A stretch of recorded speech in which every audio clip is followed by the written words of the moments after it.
في مباراة بطلها الأول والأخير جمهور الزمالك اللي طول المباراة بيهتف لفلسطين وطول المباراة بيهتف لغزة وطول المباراة مناصر للقضية بشكل كبير. الزمالك بيتلقى الهزيمة الأولى في الدوري من إنبي 2-1. قلنا قبل كده في بداية الموسم إن الزمالك السنة دي هيكسب قليل وهيتعادل كتير وهيخسر كتير، ده احنا متوقعين حاجة زي كده. مباراة سموحة اللي فاتت هنشوف زيها كتير الفترة اللي جاية، لكن بعدها هنشوف كوارث كتير.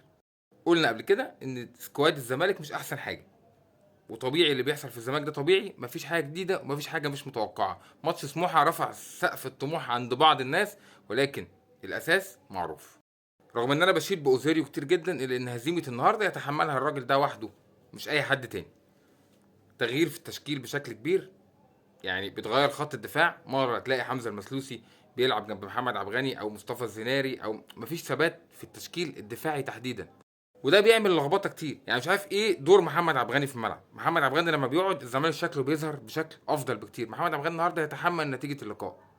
الغريبه بقى ان عبد الغني بيغلط ويروح مخرج محمود علاء، مش عارف ازاي.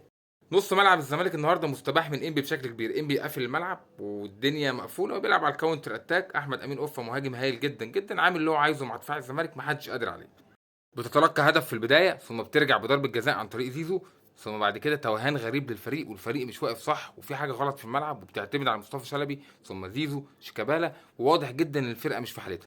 لما تيجي تعمل تغييرات بقى المفروض تعمل تغييرات تفوق الفريق، لا انت خرجت شيكابالا اللي ممكن يلعبك شويه، خرجت اوباما اللي ممكن يتحرك يمين وشمال، ونزلت لعيبه لو قعدنا من هنا لبكره مش هنجيب جول.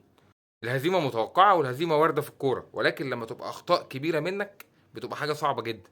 يعني انت النهارده كاتشنت المباراه بشكل سيء. ماتش سموحه كنت عامل ماتش هايل جدا، في حين سموحه كان بيلعب الكوره، كان بيحاول يلعب ويعمل هجمات. النهارده انبي بيلعب على المرتد وعنده مجموعه شباب لعبوا عليك مباراه كبيره. الفريق النهارده ظهر مش منظم خالص. الفريق النهارده لو قعد 3 ايام يلعب مش هيجيب جون. تغييرات كلها عليها علامات استفهام. لازم يبقى في ثبات للتشكيل، لازم يبقى في ثبات خصوصا الخط الدفاعي. لازم الناس اللي بتلعب تبقى ثابته، ومين بيلعب جنب مين، اثبت ناس معينه في هذا المركز. ولازم على الدكه جنبي يبقى في لعيبه تقدر تنزل تغير رتم المباراه. مش موجودين، احتفظ بورقه او اتنين من الاساسيين يقعدوا وغير بيهم شكل الفرقه، لكن بالمنظر ده بترمي اوراقك كلها في الملعب، ثم لما بتيجي تعمل تغييرات بتنزل لعيبه اقل بكتير جدا من اللي في الملعب، وفعلا شكل المباراه بيتغير ولكن لصالح الخصم.